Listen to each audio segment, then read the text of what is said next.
മൈത്രേൻ്റെ വീഡിയോയിൽ നിന്നാണ് ശരിയായ ജനാധിപത്യ ബോധം, പൗരബോധം എന്നൊക്കെ എപ്പോഴും പറയാറുണ്ട്. ഇപ്പോൾ രാവിലെ കേട്ടത് ചരിത്രത്തിലെ തെറ്റുകൾ. പക്ഷേ ഞാനൊരു അധ്യാപിക എന്ന നിലയിൽ ക്ലാസ് റൂമിൽ ഇതൊന്നും അങ്ങോട്ട് കടക്കുന്നില്ല. ക്ലാസ് റൂമിൻ്റെ അടഞ്ഞ വാതിലുകൾക്ക് പുറത്ത് ആണ് ഇതൊക്കെ. അതും ഈ വക കാര്യങ്ങളൊന്നും പൊതുവായി സമൂഹം ചർച്ച ചെയ്യുന്നില്ല. വിദ്യാഭ്യാസത്തെക്കുറിച്ച് മാത്രം ആരും ചർച്ച ചെയ്യത്തില്ല.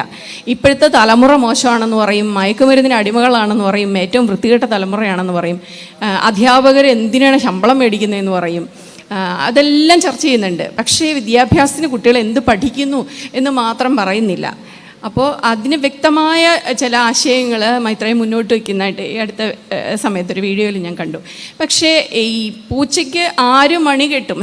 അതിന് എതിരായി നിൽക്കുന്നത് നമ്മുടെ സമൂഹം തന്നെയാണ്. ഇപ്പോൾ പുതിയ ഒരു കാര്യം ചെയ്യണമെന്ന് വിചാരിച്ചിട്ടുണ്ടെങ്കിൽ PTA അതിന് സമ്മതിക്കത്തില്ല, അതല്ലെങ്കിൽ അതോറിറ്റി സമ്മതിക്കത്തില്ല. അപ്പോൾ സമൂഹം തന്നെ നമുക്ക് എതിരായിട്ട് നിൽക്കും അതിനൊന്ന് മാറി തുഴയാമെന്ന് വിചാരിച്ചിട്ടുണ്ടെങ്കിൽ. അപ്പോൾ എൻ്റെ ഒരു ചോദ്യം, ഈ ആശയങ്ങളെയൊക്കെ പൂച്ചയ്ക്ക് ആര് മണി കെട്ടും എന്നല്ല എൻ്റെ ചോദ്യം, പൂച്ചയ്ക്ക് എങ്ങനെ മണി കെട്ടാം എന്നാണ്.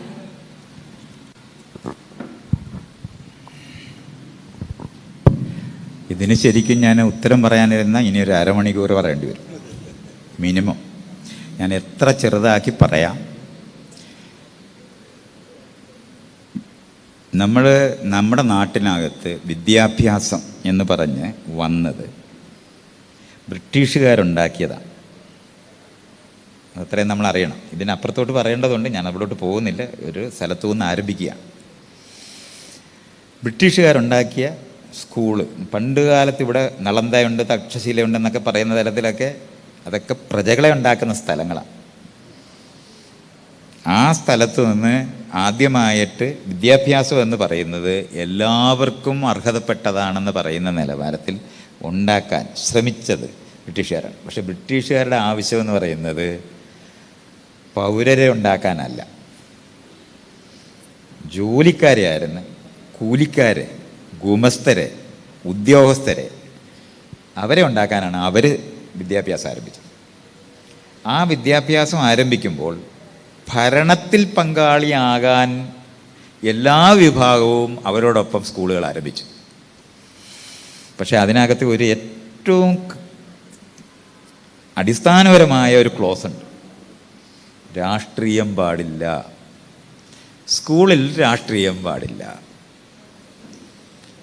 ഇത് സ്കൂളിൽ പഠിക്കുന്ന എന്തിനാണ്? ജോലിക്ക് പഠിക്കുന്നു. അപ്പോൾ 7ാം ക്ലാസ്സിൽ പഠിച്ചാൽ ഗുമസ്തരാകാം, 10ാം ക്ലാസ്സിൽ പഠിച്ചു കഴിഞ്ഞാൽ ഏറ്റവും താഴെ കടയിലുള്ള ജോലികൾ ഉദ്യോഗസ്ഥരാകാം, BA ഒക്കെ പഠിച്ചു കഴിഞ്ഞാൽ അധ്യാപകരാകാം, കുറച്ചുകൂടെ ഉയർന്ന ഉദ്യോഗസ്ഥർ. അതിനുശേഷം അഡ്മിനിസ്ട്രേഷൻ്റെ മാത്രമായിട്ടുള്ള വിദ്യാഭ്യാസം എന്ന് പറയുന്നത് IAS, IPS, IFS എന്ന് പറയുന്നത് അത് ഇന്ത്യയിലല്ലായിരുന്നു, അത് ഇംഗ്ലണ്ടിലായിരുന്നു പരീക്ഷ എഴുതുന്നത്. ഈ നടത്തിയിരുന്ന വിദ്യാഭ്യാസം മാത്രമല്ല, ഉദ്യോഗസ്ഥരായിരിക്കുന്ന ആൾക്കാരെ ഒരിക്കലും ചുറ്റുപാടുമുള്ള ജനങ്ങളുമായി ബന്ധമുണ്ടാകാതിരിക്കാൻ ശ്രദ്ധിച്ചിട്ടാണ് അവർ ആ സംവിധാനം ഉണ്ടാക്കിയത്. അതുകൊണ്ടാണ് ട്രാൻസ്ഫർ ഉണ്ടായത്. എന്ന് പറഞ്ഞാൽ രാഷ്ട്രീയമായ ബന്ധങ്ങൾ വേരോടെ ചുറ്റുപാടുമുള്ളവരുമായി ബന്ധം ഉണ്ടാക്കാതെ ഭരണക്കാരെ ഉണ്ടാക്കാൻ വേണ്ടിയാണ് ട്രാൻസ്ഫർ ഉണ്ടാക്കിയത്. ഈ ട്രാൻസ്ഫർ ഇപ്പോഴും നമ്മൾ ചെയ്തുകൊണ്ടിരിക്കുന്ന നാട്ടിലാണുള്ളതെന്ന് ഓർക്കണം. എന്തിനാണ് ഈ ട്രാൻസ്ഫർ? നമുക്കൊരു സ്ഥലത്ത് ഇപ്പോൾ ഒരു ഫാക്ടറി ഉള്ളിടത്താണെന്നുണ്ടെങ്കിൽ നിങ്ങൾ N ബ്ലോക്ക് അവിടെ പോയി അങ്ങ് ജീവിക്കത്തേ ഉള്ളൂ, അല്ലാതെ ട്രാൻസ്ഫർ ഇല്ലല്ലോ. അപ്പോൾ എങ്ങനെ ജീവിക്കും? ഇപ്പം ഈ ട്രാൻസ്ഫർ എന്ന് പറയുന്നത് നിങ്ങളുടെ കയ്യിൽ നിന്ന് കാശ് പിരിക്കാൻ വേണ്ടിയുള്ള സാധനമാണ്. ഇതൊക്കെ നമ്മളിങ്ങനെ മനസ്സിലാക്കണം. അതുകൊണ്ട് ഈ വിദ്യാഭ്യാസം എന്ന് പറയുന്ന സാധനം നമ്മൾ തുടങ്ങിയിട്ടില്ല. ഇത്ര അറിയണം, വിദ്യാഭ്യാസം തുടങ്ങിയിട്ടില്ല. അക്ഷരാഭ്യാസം പഠിപ്പിക്കും, പക്ഷെ പൗരബോധം എന്ന് പറയുന്നൊരു സാധനമുണ്ട്. 18ാമത്തെ വയസ്സിൽ വോട്ട് കൊടുക്കണം. വീട്ടിലെ അയലത്ത് പോയി ഭക്ഷണം കഴിക്കരുതെന്നും അവർ നമ്മുടെ ആൾക്കാരല്ലെന്നും അത് അന്യരാണെന്നും പഠിപ്പിക്കുന്ന വീട്ടിലല്ലയോ നമുക്ക് ജനിക്കാൻ പറ്റത്തുള്ളൂ. ഇത് ഒഴിവാക്കാൻ നമ്മൾ വിചാരിച്ചാലും പറ്റത്തില്ല. പക്ഷെ ക്ലാസ് റൂമിനകത്ത് അങ്ങനെയല്ല, എല്ലാവരെയും ഒന്നിപ്പിക്കാവുന്ന സ്ഥലമാണ്. പക്ഷെ അവിടെ അനുസരണയാണ് ഇപ്പോഴും നമ്മൾ പഠിപ്പിച്ചുകൊണ്ടിരിക്കുന്നത്. ജോലിക്കാരെന്ന് പറഞ്ഞാൽ സർട്ടിഫിക്കറ്റിന് വേണ്ടിയാണ് നമ്മൾ പഠിക്കുന്നത്. പഠിച്ചതൊന്നും ജീവിക്കാൻ വേണ്ടി നമ്മൾ പഠിക്കുന്നേ ഇല്ല. 18ാമത്തെ വയസ്സിൽ നമുക്ക് വോട്ട് കൊടുക്കണം. എവിടെ പഠിക്കും? രാഷ്ട്രീയം പാടില്ലല്ലോ.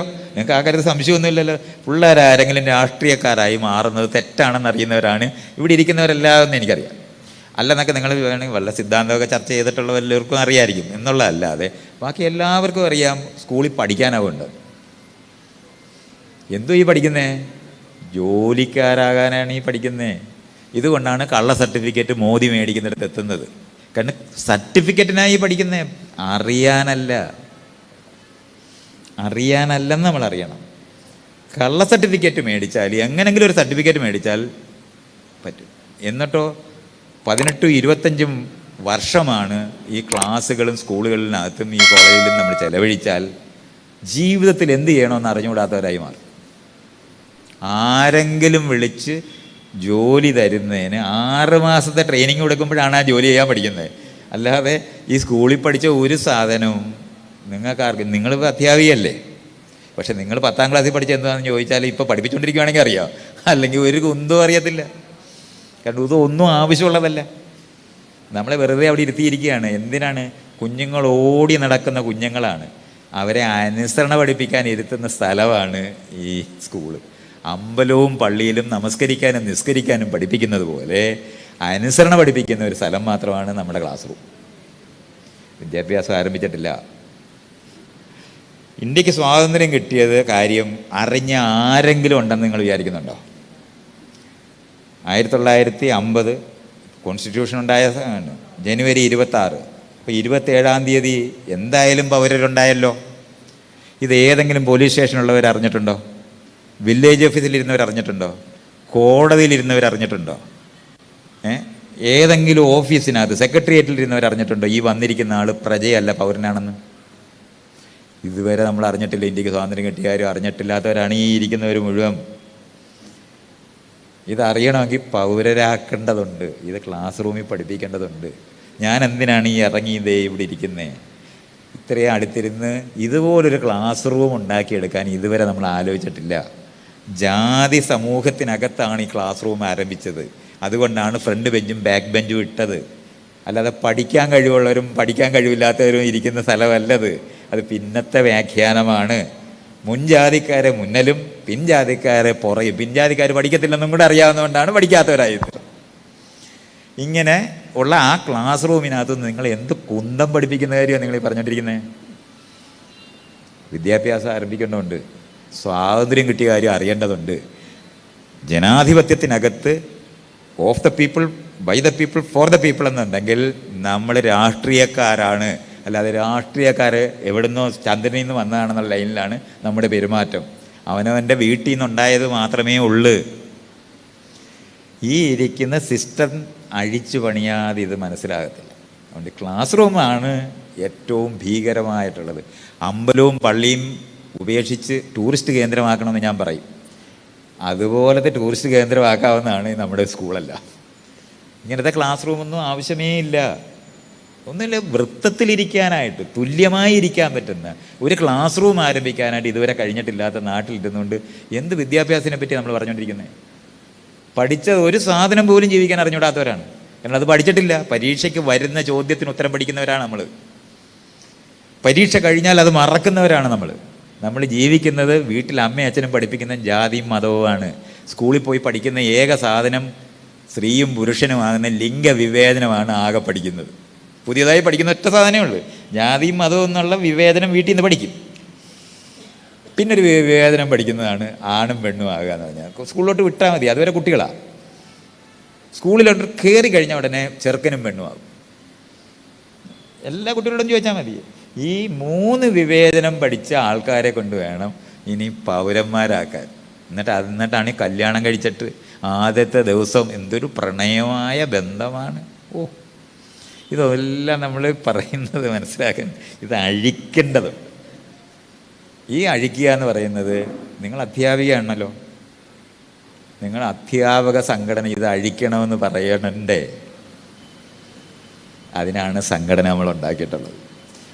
അത് ഇതുവരെ നമ്മൾ ആരംഭിച്ചിട്ടില്ല. ജോലിക്ക് കൂലി വേണമെന്ന് പറഞ്ഞാൽ നിങ്ങൾ സമരം ചെയ്യും. പക്ഷേ വിദ്യാഭ്യാസം മാറണമെന്ന് പറഞ്ഞാൽ അത് ഏറ്റവും അവസാനത്തെ വരി മാത്രം. അത് കിട്ടിയില്ല, ഇൻക്രിമെൻ്റ് കൂട്ടിക്കഴിഞ്ഞാൽ അപ്പം സമരം പിൻവലിക്കും. അല്ലാതെ എങ്ങനെയാണ് എൻ്റെ കൂട്ടുകാരൻ്റെ, എൻ്റെ അച്ഛൻ്റെ, എൻ്റെ അമ്മാവൻ്റെ പുസ്തകം സിലബസിൽ എടുക്കാൻ പറ്റുമെന്ന് മാത്രമാണ് ആകെ നോക്കുന്നത്. അതല്ലാതെ മനുഷ്യപ്രയോജനമുള്ള എന്തെങ്കിലും പഠിപ്പിക്കുന്ന എന്തെങ്കിലും ഈ സ്കൂളിൽ പഠിപ്പിക്കുന്ന ഒരു സാധനവും പഠിക്കേണ്ട ആവശ്യമില്ലാത്തതാണ്. കാളവണ്ടി അല്ല, അത് കഴുതവണ്ടിയുടെ കാലത്തുള്ള സാധനമാണ്. അതാണ് ഈ കാണാതെ പഠിപ്പിച്ചുകൊണ്ടിരിക്കുന്നത്. കാണാതെ പഠിച്ച് മറക്കാനായിട്ട് വേണ്ടി തന്നെ നമ്മൾ പഠിക്കുന്നതും. കാരണം ഈ സർട്ടിഫിക്കറ്റ് പറ്റിക്കാൻ പറ്റുമെന്നുണ്ടെങ്കിൽ എല്ലാവരും പറ്റിക്കും. ഇവിടുത്തെ വൈസ് ചാൻസലർ വരെ കള്ള സർട്ടിഫിക്കറ്റ് ഉണ്ടാക്കിയിട്ടുണ്ടായിരുന്നു. ഇത് ഞാൻ പറഞ്ഞ മോദി കള്ള സർട്ടിഫിക്കറ്റ് ഉണ്ടാക്കിയിട്ട് നിൽക്കുകയാണ്. കാരണം ഈ കള്ള സർട്ടിഫിക്കറ്റിൻ്റെ ആവശ്യമേ ഉള്ളൂ, അല്ലാതെ ഇതൊന്നും പഠിക്കണ്ട. ഇതറിയാവുന്ന എല്ലാവരും ആരാണോ ക്ലാസ് റൂമിൽ തന്നെ അകത്തുനിന്ന് നേരത്തെ പുറത്താക്കപ്പെട്ടവർ പോയി തെങ്ങേ കയറിയും അവിടുത്തെ ചായക്കടയിൽ നടത്തി ഉണ്ടാക്കുന്ന കടയിൽ ജോലിക്കാരായി മാറാനാണ് ഈ പഠിച്ചവരെല്ലാം അവസാനം പോകുന്നത്. സ്കൂളിൽ നിന്ന് ഡ്രോപ്പ് ഔട്ടായി പോയവൻ എന്തെങ്കിലും അധ്വാനിച്ചുണ്ടാക്കി ഒരു ഫാക്ടറിയോ ചായക്കടയോ അല്ലെങ്കിൽ മരുന്ന് കടയോ അല്ലെന്നുണ്ടെങ്കിൽ ഒരു കടയുണ്ടാക്കുന്നിടത്ത് കണക്കെഴുതാനായിട്ട് പോകും. ഇത്രയേ ഉള്ളൂ. അതുകൊണ്ട് വിദ്യാഭ്യാസം ആരംഭിക്കണം. അത് എങ്ങനെ ചെയ്യണമെന്ന് ചോദിച്ചാൽ, ഞാൻ ഈ പറയുന്ന സാധനത്തിനകത്ത് സംഘടിതമായി നിൽക്കുന്ന ഒരു ഗ്രൂപ്പാണ് അധ്യാപകർ. അവർ മുൻകൈ എടുത്തിട്ട് ഞാൻ ഈ പറയുന്ന കാര്യങ്ങൾ പറഞ്ഞ് ഇവിടുത്തെ അഡ്മിനിസ്ട്രേഷനിലൂടെ മാത്രമേ ഇത് മാറ്റാനൊക്കത്തുള്ളൂ. ഒറ്റയ്ക്ക് സ്കൂളുകളും ക്ലാസ്സുകളും ഉണ്ടാക്കിയാൽ ഋഷിവാലി സ്കൂളെന്ന് പറയുന്നത് പോലെ, പള്ളിക്കുടം എന്ന് പറയുന്ന സ്കൂളെന്ന് പറയുന്നത് പോലെയൊക്കെ ഉണ്ടാകും എന്നുള്ളതല്ലാതെ ഒരു പ്രയോജനം ഉണ്ടാകത്തില്ല.